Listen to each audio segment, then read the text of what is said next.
Hola, ¿cómo están? Bienvenidos a un nuevo análisis de multifondos, en este caso del mes de febrero de este año 2024. Hablaremos del desempeño, cómo se comportaron los diferentes multifondos, cómo están invirtiendo y por lo tanto desgranar un poquito ahí de dónde proviene la rentabilidad, buenos o malos retornos, esta comparación que nos gusta tanto entre el multifondo A y el multifondo E y por supuesto qué podemos esperar de cara al futuro. Antes de comenzar, tu futuro comienza hoy. Conoce la primera plataforma de planificación financiera de Chile, crea tu cuenta gratis en www.patrimor.com y obtén una gift card de 25.000 pesos creando tu cuenta gratis para de esa manera comprar alguno de nuestros cursos. Como ya hemos dicho en otras ocasiones, estamos lanzando varios cursos, así que a medida que se vayan haciendo estos lanzamientos y vuelvan a los precios normales, van a poder ocupar las gift cards, así que hay muchos cursos que pueden aprovechar de varios temas relacionados a las inversiones. El link está acá en la descripción. Bueno, como siempre, de manera introductoria, ¿en qué multifondo estar? Esto siempre depende mucho de la edad que tenemos, de nuestro perfil de riesgo y de la visión que tengamos respecto a los mercados financieros. Nuestra edad va a determinar si asumimos más o menos riesgo, más joven, más riesgo, más cercano a la jubilación debemos ir disminuyendo el riesgo en qué fondo estar. Además, más allá de los riesgos que uno puede permitirse en cada uno de los fondos, también va muy de la mano con en cómo nosotros nos sentimos en cada fondo. Si nosotros nos gusta el riesgo, podemos estar más tiempo eventualmente en el fondo A. Si somos más conservadores, tenemos que ir disminuyendo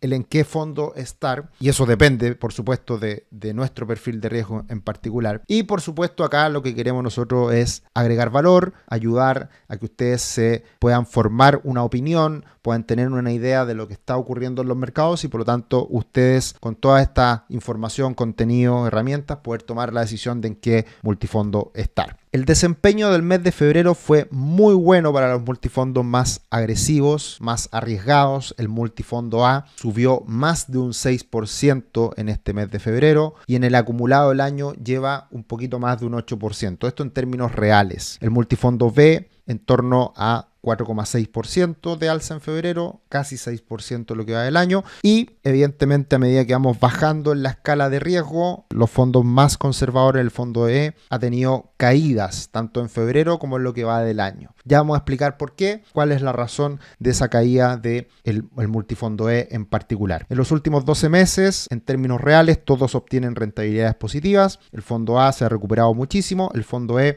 de todas formas le gana un poquito a la inflación. Recordemos que la rentabilidad real descuenta la inflación. Y como llevamos 2 meses en este año y la inflación ha sido prácticamente muy bajita, solamente un 0,2% de inflación entre enero y febrero, tenemos que la rentabilidad nominal es poquito superior a la real. Hoy día están muy pegaditos. Esto lo que ocurría hace un tiempo atrás cuando teníamos elevada inflación era que la rentabilidad nominal era bastante alta, pero la rentabilidad real era muy bajita e incluso negativa porque teníamos mucha inflación. Pero eso ya se está normalizando y ya estamos volviendo a niveles de inflación como esperamos, que es una inflación anualizada del 3%, que es lo que espera el Banco Central y que todos nosotros esperamos, por supuesto. ¿Cómo invierten los multifondos? Recordemos que el multifondo A invierte hasta un 80% en renta variable, en acciones. Ese es el máximo permitido, el mínimo permitido un 40% y por lo tanto el saldo es renta fija. Hoy en día está bastante expuesto a renta variable, cerca de un 80% y renta fija cerca de un 20%. Eso ya lo hace un fondo más bien balanceado agresivo, no agresivo propiamente tal.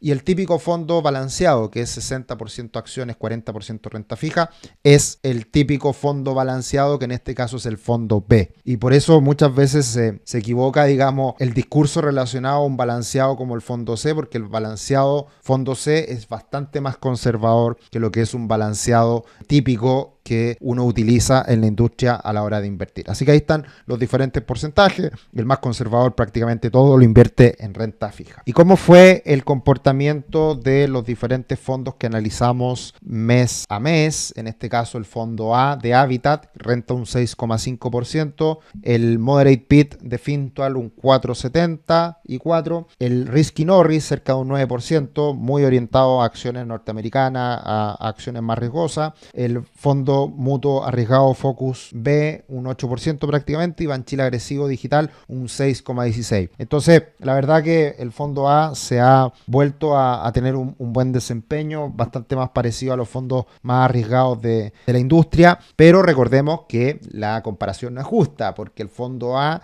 no es tan arriesgado como los otros, es un poquito más conservador porque tiene ese 20% en renta fija, ¿ya? Y por lo tanto en el último año renta cerca un 23%, en los últimos 2 años cerca un poquito más de un 20%. Y cuando pasamos al fondo E, el fondo E rentó negativo en el mes de febrero, menos 0,43, cuando los otros fondos, que tampoco es justa la comparación, la Reinvial Monetario, que es un fondo money market, Fintual Conservative Cluny, un 1,83, que es un fondo conservador, pero no tanto, ya que tiene bastante también acciones y otras cosas que lo hacen un poquito más riesgoso, y el Very Conservative Strip, que ese está más relacionado a los money market. Ahora, estas rentabilidades son bastante variables mes a mes. Lo que ocurre, la comparación más justa es lo que ocurre en los últimos 2 años, que ahí las rentabilidades son bastante parecidas. Y eso es porque le ha ido muy bien a los fondos monetarios, a los depósitos a plazo en los últimos 2 años, y no le ha ido tan bien a la renta fija a largo plazo, pero al final, a pesar de tener más riesgo en un fondo E por estar invertido a más largo plazo, de todas formas las rentabilidades se asemejan bastante. Lo único, con mayor volatilidad en el caso del fondo E mes a mes, que como hemos visto hemos tenido grandes rentabilidades y también caídas importantes respecto a esta comparativa que como les digo no es tan justa. Y revisando el desempeño de las inversiones durante el mes de febrero, tenemos que el dólar subió más de un 3%, por lo tanto los fondos más riesgosos que invierten en el extranjero los beneficia este aumento del dólar. El S&P 500 subió un 5,16%, o sea, si uno invierte en Estados Unidos 100% entre dólar y S&P 500 uno debería haber rentado más de un 8%, ¿ya? Y eso un poco explica las grandes rentabilidades de los fondos mutuos orientados a Estados Unidos principalmente, los más arriesgados. Y el fondo E, considerando el fondo E de Habitat, que siempre es el que tomamos en consideración, cayó un 0,43%. Si miramos el desempeño de los diferentes mercados a nivel mundial en renta variable, ahí tenemos el Standard & Poor's 500 que renta un 5,16, Nasdaq un 5,3. Recordemos que el mes pasado entregó resultados en Nvidia, que ha impulsado mucho a las acciones tecnológicas y a la bolsa en su conjunto. Fue un mes de entrega de resultados que siguen siendo bastante positivos, teniendo en cuenta que Estados Unidos todavía está lejos de entrar en recesión y por lo tanto las utilidades de la empresa siguen siendo bastante favorables. A nivel internacional se recupera mucho China, que sube más de un 8% en el mes de febrero. El resto, como Alemania, como Italia, Japón y también Francia en cierta medida, y rentan más o menos parecido a Estados Unidos. Si uno mira el comportamiento en el año, de todas formas los retornos son bastante más bajos del resto del mundo, con algunas excepciones respecto a los Estados Unidos, un poco la misma tónica de los últimos años, y en el último año la verdad que también se quedan bastante rezagados en varios mercados. Ahí destaca por ejemplo un Brasil que renta en el último año un 28%, y también tenemos a un India que renta más de un 30%, y un Italia, Japón, que han andado bastante bien. De hecho, Japón recientemente ha alcanzado sus máximos históricos, teniendo una buena evolución en lo más reciente. ¿Y por qué a la renta fija le va mal? ¿Por qué el fondo E cae? Es principalmente porque vuelve a ocurrir lo que fue la tónica en los últimos meses, que es que la renta fija de largo plazo, los bonos del tesoro de más de 20 años, que es este famoso TLT, volvió a debilitarse. Subieron las tasas, cae el fondo. El fondo cae en febrero un poquito más de un 2%, así que eso le termina pegando a la renta fija, que está muy orientada a largo plazo, y por lo tanto la referencia a Estados Unidos le termina afectando también a otras rentabilidades de la misma índole en el resto del mundo, en este caso en Chile. Y acá podemos ver que a pesar de esa recuperación que tuvo la renta fija, aumentó la tasa, por lo tanto se debilita el fondo. En el mes de febrero ya estamos viendo una cierta reversión. Había un nivel muy importante que era el 4,2% de retorno que entrega este bono del tesoro de 10 años de Estados Unidos. Se supera en algunos minutos, pero vuelve a caer y esperemos siga cayendo este retorno, porque eso debería beneficiar a la renta fija de largo plazo. Así que eso es un poco lo que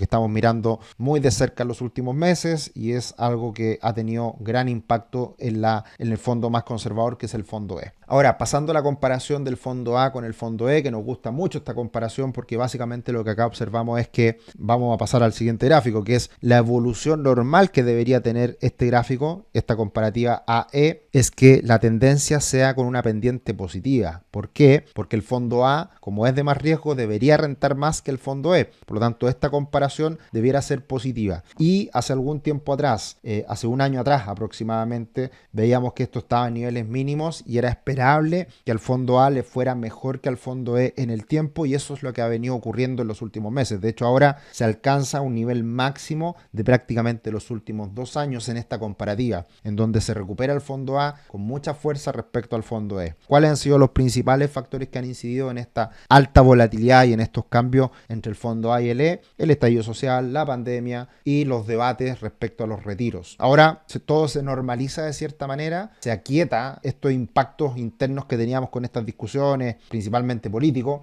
y lo que termina ocurriendo es que el fondo A le comienza a ir mucho mejor por la evolución de los mercados internacionales, por el alza del dólar, versus los fondos más conservadores como el fondo E. Así que esta evolución va de buena manera, digamos, y debería buscar niveles superiores en las próximas semanas. Eso es lo positivo. Por lo tanto, el fondo A hoy día está recuperándose y volviendo a una cierta normalidad, en que el fondo A debería estar entregando mejores retornos que los fondos más conservadores. Y eso se ha mantenido así durante las últimas semanas, últimos meses, y es esperable que continúe. ¿Qué podemos esperar de cara al futuro? Bueno, ya definitivamente se espera que las tasas en Estados Unidos se mantengan ahora en el mes de marzo. Esto cambió bastante en el último mes. Existía la posibilidad de que se bajaran las tasas ahora en marzo, pero ya definitivamente eso no va a ocurrir. Y lo que estamos esperando a lo largo del año es que en algún minuto, hace un mes atrás, se esperaba que se bajaran las tasas en 6 oportunidades, o sea, un 1,5% aproximadamente. Ahora se está esperando que se bajen en 3 oportunidades, que es lo que ha dicho la Reserva Federal de Estados Unidos. Por lo tanto, la primera baja de tasas podría ocurrir en mayo, pero la verdad que eso está de manera más clara, más, de cierta manera, con mayor convicción se espera que termine ocurriendo en la segunda parte de este año. Así que se espera que bajen las tasas, ese es el escenario central, pero en un escenario económico algo más favorable, en donde no se percibe hoy día con una alta probabilidad el hecho de que Estados Unidos caiga en recesión. Se ha ido postergando esa posibilidad y hoy día muchos mencionan que hacia fines de año podría ocurrir esto. Y por lo tanto, por eso se espera que las tasas bajen a medida que avanza el año. Pero mirando el comportamiento estadístico, el comportamiento de los mercados hasta ahora, en que hemos tenido un muy buen inicio de año con enero y febrero positivo, cuando eso ocurrió en el pasado, se termina un año muy positivo con retornos para el Standard & Poor's 500 cercano al 20%. ¿Qué es lo que dice la estadística? Acá están los datos. Cuando tenemos enero y febrero positivo, también marzo es positivo en más del 70% de las veces, con un promedio de ganancia del 1,4%, y en el resto del año un promedio del 12,2% de alza. Así que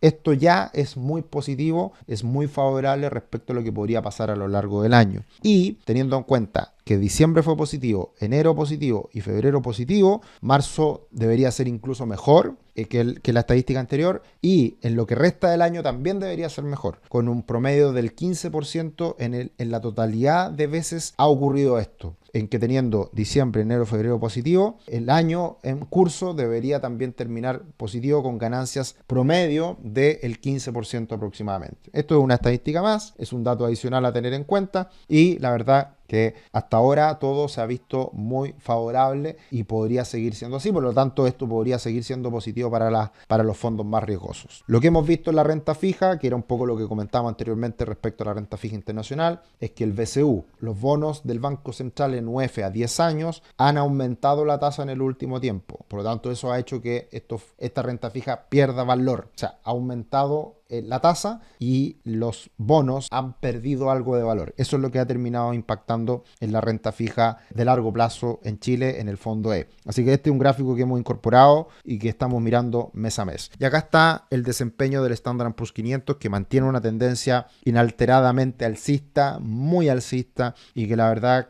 que podrían venir alguna corrección en el futuro, pero teniendo en cuenta el optimismo presente y la evolución que ha mostrado la bolsa norteamericana, es esperable que se vaya ratificando estas estadísticas que comentábamos anteriormente. Insisto, pueden haber algunas correcciones en el futuro, sin duda. Tenemos un año presidencial, un año de elecciones que va a generar incertidumbre seguramente en los próximos meses, pero hasta ahora la verdad que la evolución es muy favorable. Otro aspecto que vamos a comenzar a mirar mes a mes es la evolución de los mercados emergentes. Acá tenemos el principal ETF de mercado emergente, que es el EEM. Y este ETF, como podemos ver acá, ha estado en una lateralización muy prolongada en el tiempo y que se empieza a congestionar. Si esto termina rompiéndose arriba, el potencial es enorme, ya que los máximos históricos son bastante superiores y hay que entender que los mercados emergentes de la mano con China han estado muy rezagados en toda esta evolución favorable de los mercados del último tiempo. Así que hay bastante espacio para que esto se ponga al día en el futuro y si rompe por la parte superior, esto debería ser muy bueno para los fondos más arriesgados. El dólar en el mundo se ha comenzado a debilitar, todavía está en una fase, en una zona muy lateral durante mucho tiempo,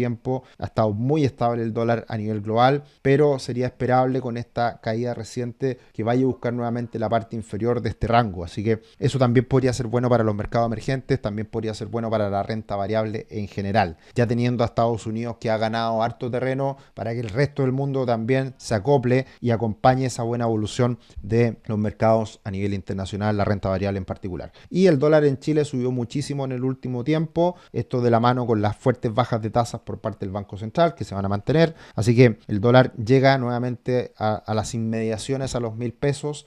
Hoy día el rango a mirar, a observar puede ser por abajo los 9.50, por arriba los 1.000, pero si el dólar en el mundo comienza a caer, el dólar en Chile también debería comenzar a debilitarse, quizás no en el muy corto plazo, pero sí a medida que avanza el año, que va a ser en relación a estas posibles bajas de tasa del Banco Central de Estados Unidos y por ende un debilitamiento del dólar a nivel mundial. Pero por ahora no es tema, de hecho esto ha ayudado mucho a los fondos más arriesgados y si cae el dólar creemos que va a ser difícil que caiga mucho, o sea, va a perder algo de valor, pero esa pérdida de valor no debiera impactar mayormente a estos buenos retornos que estamos observando en la renta variable en los fondos más arriesgados, porque si pierde valor el dólar también eso va a indicar que la renta variable de mercados emergentes se recupere y eso puede compensar una cierta pérdida de valor del dólar en Chile y debería seguir impactando de manera positiva a los fondos más arriesgados como el fondo A. Eso sería el análisis de multifondos del mes de febrero. La verdad que todo ha ido ocurriendo un poco en línea con lo que nosotros esperábamos, que este fondo A le fuera bien y se recuperara más que el fondo E, a pesar de que el fondo E, si bien no le ha ido muy bien en estos 2 primeros meses del año, terminó el año 2023 de manera muy positiva. Recordemos el gran rally que tuvo el fondo E en la última parte del año pasado. Así que en general los multifondos se han recuperado muchísimo en los últimos 6 meses y la verdad que por eso es que no vemos tantos titulares. Por eso es que no vemos tantas atrocidades respecto a las AFP en lo más reciente. Eso sería, y como todos los meses, seguiremos analizando los multifondos para que tengan una visión de lo que está ocurriendo en los retornos, en las rentabilidades de los multifondos, ya sea para las cuentas obligatorias, APB o también cuenta 2 de la AFP. Un abrazo, que estén muy bien, nos vemos en otro video. Chao, chao.